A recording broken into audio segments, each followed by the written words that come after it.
Guys, Sean 82, I'm a brand new video channel. Today I'm talking about Dalek Invasion of Earth 2150 AD. So it's the sequel to Doctor Who and the Daleks movie.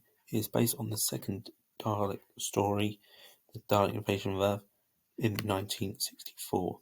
Story by Terry Nation. The budget was about £286,000. £286,000. Release date was the 5th of August 1966, where it premiered in London. Running time 84 minutes. It is the first appearance of Bernard Cribbins. Of course, there were many other guest stars, but I'll just focus on him.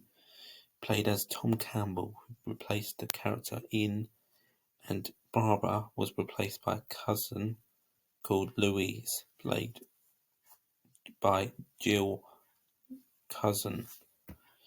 In a documentary about the two Dalek films, Dalek Mania, was released on video. It was revealed details about the production's spin-offs and publicity campaigns. It was later included as an extra in many of the home video releases of the two Dalek films.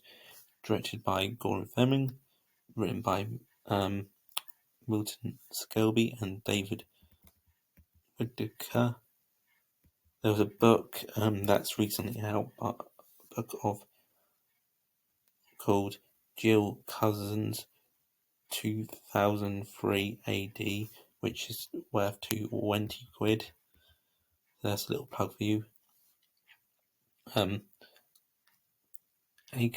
Akram, I can't spell that, brought an option to make 3 Dalek-related stories from Terry Nation, the BBC, for £500. And the third one, of course, was rejected. Betamax released this story in the UK by Tron Imai in 1982. Super 8 film released in the UK by Walter Sound and Film Services in 1977. VHS released in the UK by Tron MNI in 1982, and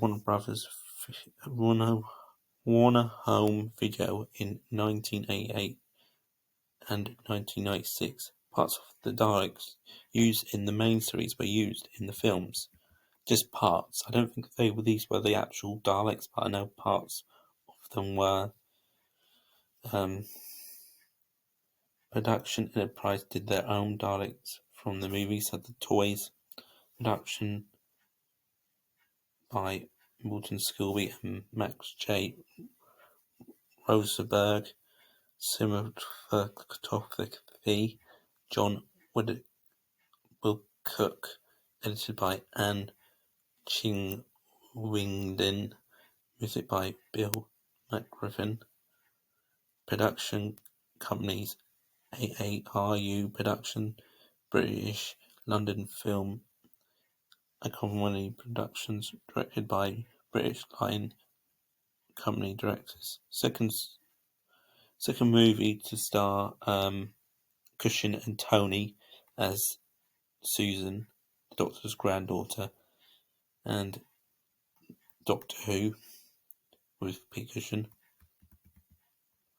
Of the film's $286 budget, over $50,000 was spent on promotion. The breakfast cereal Sugar Puffs sponsored the film, and in a sample of product placement,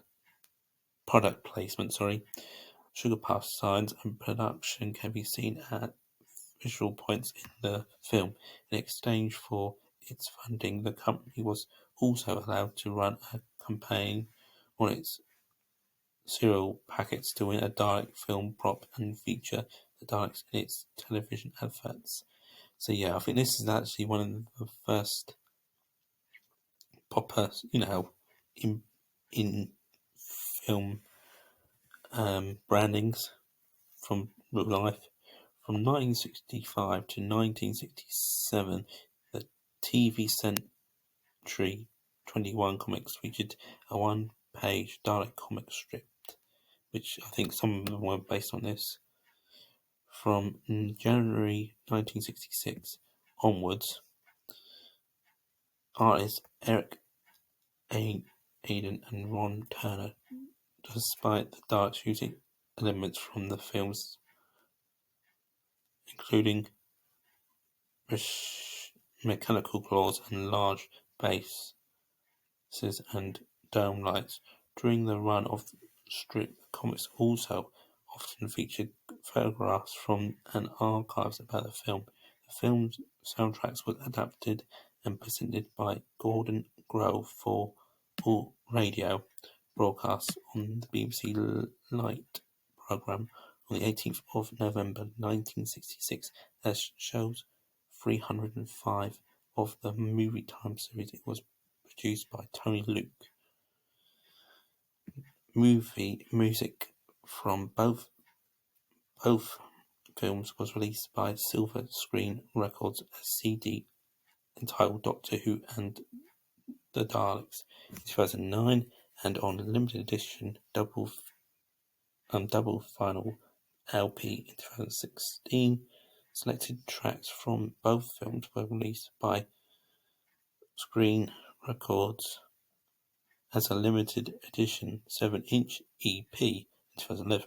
Music from the movie was released on an LP by Studio Cannon in 2022 as part of a package also included in the 4K UHD and Blu-ray disc of the film. So that's the end of this video. Please like, subscribe. See you next time, guys. Thanks for watching. Take care and bye for now.